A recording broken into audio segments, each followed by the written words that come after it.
From Arkansas's streaming news leader, this is THV 11 Morning News at 6. Good morning. Thank you for joining us on THV 11, streaming with THV 11 Plus. I'm Karen Fuller. I'm Hayden Balgavy. Happy Tuesday morning, everybody. Meteorologist Tracy Bean has been breaking everything down since 5, and now Ashley King is in the house. She's back. Matching again. Yeah, I know. You too. I can go put on my red pants. Yeah. I've got some in there. You have red pants on. I like it. I know we're not. There's no criticism. I mean, you rock Well, it, you guys girls. y'all are coordinating too. Yeah. Yeah, we kind of got the blue thing going Happy on. accident. Yeah. You know me, I just, it's a blue. I just blue. everywhere. Hayden doesn't call people in advance. Oh, he doesn't text you and say, what are we wearing tomorrow? No, we don't. Okay. Do that. I don't text anybody. I'm like Craig O'Neill. I have a flip phone. That's right. That's right. To get to E, you gotta do. Right. Yeah. And the phone's off You during the day. you got to dial 9 for an outside line at my house. That's what you got to do. He still has a 3-digit extension. Well, Hayden, I need you to get a better phone because I need you to download that THV 11 app. I will. because- We're going to upgrade to cordless. Okay, pretty all right. soon. Well, We're very excited. Good, yeah. good. Just got rid of the dial-up. 1985 Very, very here. excited. Very excited. Yep. Well, you know, at our house, you got to hang up the phone to get on the internet. So I know. Yeah. you Well, gotta do. Dial up. we're gonna work on that for you because today I need you to stay weather aware, and that's hard to do. I can do that. Back in the day. All right. I'll well, fax you. You still print your directions. Could you fax me Fax us. some updates, please? I will. Scan. I will. Yeah. Whatever you Morse need. code. I think they're telling us How to did move we on. survive back then? They can take it whatever they want. I'm just down to the weather. How did we keep up with those 17 pages of MapQuest directions that we had? Because, you know, if you didn't have a stapler, you were struggling. All right, we've got a little patchy fog out there this morning, but not too bad. We are seeing those cloudy skies this morning, and we will continue to see that. We're going to see sunrise around 7:26, 7:13 for that sunset. And as far as temperatures go, it is 72 and it is 6 o'clock in the morning. So setting ourselves up for what will be a severe weather day, and it's going to go into the overnight hours into Wednesday as well. So we do still have our weather impact alert, making sure you're staying informed, and we're going to get Hayden a better phone today. That way you can download that THV 11 app and get your watches and warnings sent to you, because with these overnight storms, we need to make sure that you are able to receive those notifications while you're sleeping. So today and tomorrow, here are the areas for that severe weather risk. Again, that slight and marginal categories there, and we're also looking for some flooding as well, that possible flooding, I should say. Heavy rain certainly moving through. So keeping that in mind, we may see a few of those as we're heading into the commute later this afternoon, and especially tomorrow morning and tomorrow afternoon. So we're going to keep that updated. But Ashley, how's that traffic doing this morning?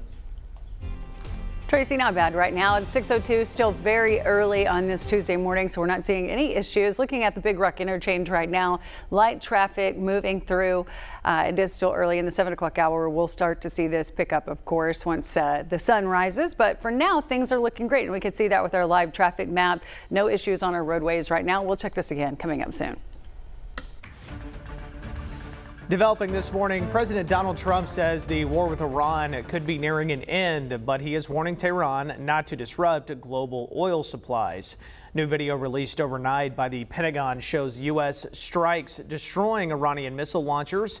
In a phone interview with CBS News, the president said the war is, quote, very complete, while posting online that death, fire, and fury would fall on Iran if it tries to block oil shipments through the Strait of Hormuz. Now, about 20% of the world's oil moves through the Strait of Hormuz, and the conflict has pushed U.S. gas prices up nearly 50 cents in the past week.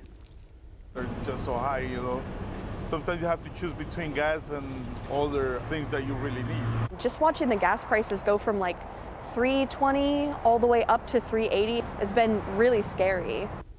Meanwhile, Vice President J.D. Vance attended the dignified transfer of Army Sergeant Benjamin Pennington, the 7th U.S. service member killed in this war. Developing now, 2 teenagers are facing federal terrorism charges after investigators say homemade bombs were thrown into a crowd of protesters outside the New York City mayor's mansion. CBS News correspondent Jared Hill has more. Protests turned panic, now suspected terrorism in New York City.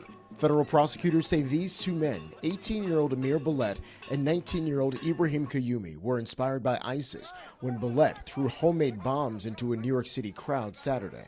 The pair appeared in court Monday, each charged with 5 counts, including attempt to provide material support to a terrorist organization and using a weapon of mass destruction, accused of driving from their homes in Pennsylvania to the New York City mayor's mansion and throwing improvised explosive devices, jars covered in duct tape filled with screws and bolts. None of them exploded. The city's police commissioner says they admitted to being inspired by ISIS. Qayumi said in recorded post-arrest statements that he had watched ISIS propaganda on his phone and that his actions that day were partly inspired by ISIS. Authorities say both men are U.S. citizens from different parts of Pennsylvania. A lawyer for Ballet says his client is a high school senior finishing classes online with no criminal history. He used to play on his school's wrestling team. He was a good student. He was a good son. He wasn't involved in anything. In Pennsylvania, authorities searched Ballet's neighborhood. A classmate described tense moments at their school. We had every security guard and we had principals just to take precaution of nothing else happened. And late Monday, the FBI was seen searching a storage facility in Middletown Township and digging in a field nearby as they searched for answers. Jared Hill, CBS News. The time now 6:05. The race for the next Arkansas Secretary of State is not yet decided. Republican voters will have the chance to choose between 2 candidates later this month after no one secured a majority in last week's primary. Now the 2 remaining candidates are sharpening their focus on election security, voting access, and growing business here in the Natural State. THV 11's Tamara Knight joins us in studio with the details from each candidate's campaign. Well, Karen Hayden, after a record turnout in last week's Republican primary, the race for Arkansas Secretary of State is now down to 2 candidates. Both say they want to strengthen election transparency, but they have different ideas on how to do it. State Senator Kim Hammer of Benton and veteran Brian Norris advanced to a runoff after neither candidate received more than 50% of the vote in a 3-way race. Now Hammer and Norris are headed to a Republican runoff on March 31st. Both candidates say election security will be a top priority if they're elected. Norris argues the state's current voting machines could pose security concerns and claims the voting machines are sourced from China and says he would support moving to paper ballots. Hammer, however, says Arkansas already leads the nation in election integrity. If you know, Windows 10 reached its end-of-life service in October 2025. So that means that all of our machines in Arkansas, I think all of them, there might be 1 or 2 counties that did migrate to Windows 11, but all the rest of them are not receiving security patches, updates, any of that. We have so many audits in place right now that have been utilized, and fortunately, we have found that there are no fraudulent activities in our current system. Now, both candidates say they also want to help grow businesses in Arkansas by making it easier to start and maintain companies in the state. On Monday, Governor Sarah Huckabee Sanders announced her endorsement of Hammer in the race. Now, the winner of the Republican runoff will face Democratic nominee Kelly Grape in the general election this November. Early voting begins next week with Election Day set for March 31st. Reporting for THV 11 News, I'm Tamara Knight. Tamara, thank you. Over in Saline County, Republican voters still have work to do before choosing their next sheriff candidate. The 4-person race is now down to 2, Dustin Robertson and Richard Friend, who are facing off in a runoff. Early voting will start on March 24th. It'll run through March 30th. It'll be open through the 27th during that first week, and then Monday, March 30th from 8 a.m. to 4:30 p.m. And then Tuesday, March 31st is Election Day, and voting sites will be open 7:30 a.m. to 7:30 p.m. Saline County will open 4 voting sites for early voting and on Election Day, including the Benton Vote Center across from the county courthouse, the Bryant First Baptist Church, the Owensville Baptist Church, and the East End Baptist Church. The University of Arkansas is shifting millions of dollars to support Razorback athletics. The Board of Trustees approved the system president to redirect about $3.4 million a year to the athletic department starting in fiscal year 2027. University leaders say the move helps Arkansas stay competitive as NIL rules and revenue sharing with student athletes drive up costs. Now the money will come from shifting expenses and letting athletics keep more revenue, not from a new student athletics fee. Happening today, a new hub for Arkansas nonprofits is opening in downtown Little Rock. The Rally Point Nonprofit Council is celebrating with a ribbon cutting for the Nonprofit Center of Excellence. It gets underway at 11 a.m. inside the historic Tower Building on Center Street.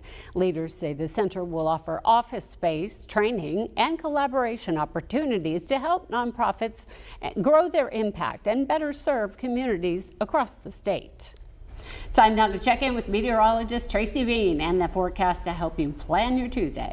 Well, we are starting out with mostly cloudy skies. It's very warm out there in the 70s, and I wanted to start this hour by hour at noon today, continuing to see that southerly flow. Could see some gusts around 30 miles per hour. We'll start to see some of those showers and thunderstorms pop up later this afternoon, and then they'll begin to pick up as we're heading into the overnight hours. Now, your Wednesday, I imagine we're going to begin with some of those storms for your commute tomorrow morning, and that will continue on and off throughout the day, looking for those highs in the lower 70s and 60s. Now, as far as that severe weather risk for today, we're really focused on western Arkansas. We've got those hatched areas for, again, more increased those areas of tornado activity and for that larger hail and winds for predominantly the entire state. But overall, we're just going to have to stay weather aware, especially as we're headed to bed, as a few of those storms are rolling through. Ashley?